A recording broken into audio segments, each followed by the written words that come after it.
ये कहानी एक डरावनी रात की है। मेरा नाम बंटी है और मेरी उम्र करीब 26 साल है। मैं परीक्षा देने के लिए गुजरात जा रहा था। ठंडी के दिन थे, चारों तरफ कोहरा छाया हुआ था। आमने सामने भी कोई दिखाई नहीं दे रहा था। पूरे 15 घंटे के बाद मैं गुजरात पहुंच जाता हूँ। मेरी परीक्षा अगले दिन थी। मैं एक होटल में रहने की सोचता हूँ। रात बहुत हो गई थी और कहीं भी मुझे मेरे बजट का सस्ता होटल नहीं मिल रहा था। काफ़ी ढूंढने के बाद मुझे एक सस्ता होटल मिलता है। मैंने उस होटल में एक कमरा बुक करवाया और जब मैं उस कमरे में गया तो मैंने देखा कि कमरे के चारों तरफ जाले लगे हुए थे और कमरे का माहौल एकदम डरावना और सुनसान लग रहा था। लेकिन मैंने यह सब नज़रअंदाज कर दिया और होटल में खाना मंगवाया और खाना खा पी कर मैं सो गया। जब मैं सो रहा था तो लगभग रात के 1 बजे मुझे पायल की आवाज़ सुनाई देती है। मैं तुरंत उठ के खिड़की के पास गया।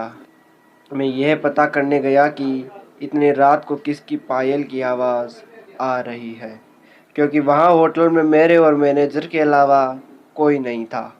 तो फिर यह आवाज़ किसकी और क्यों आ रही है?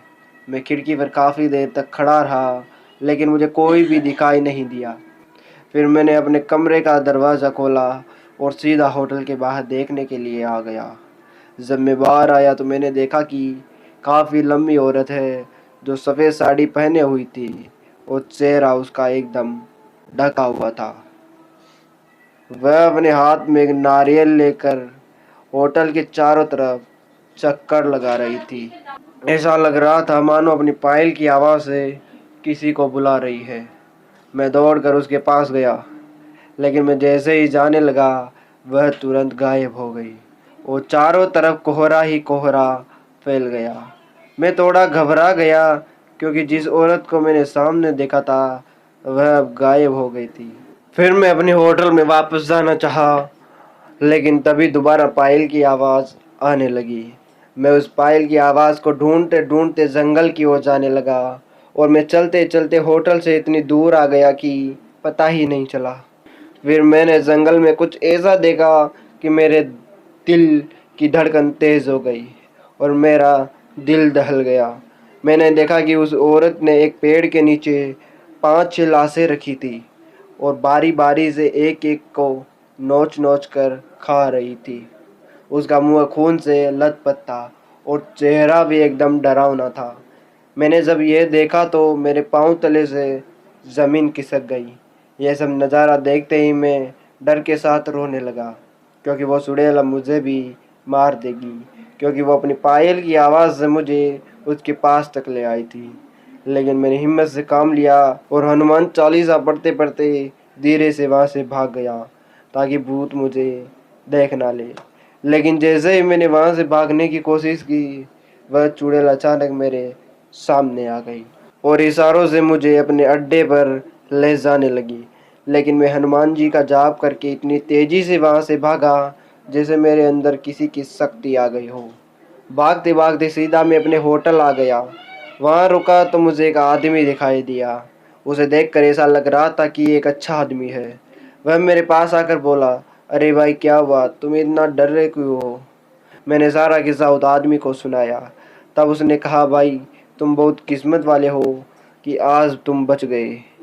वो भूतनी किसी को भी नहीं छोड़ती। और तुम इस होटल में क्या कर रहे हो, क्योंकि ये होटल तो काफ़ी सालों से बंद है। मैंने जब उस आदमी की ये बात सुनी तो डर के मारे मेरे पसीने छूट गए।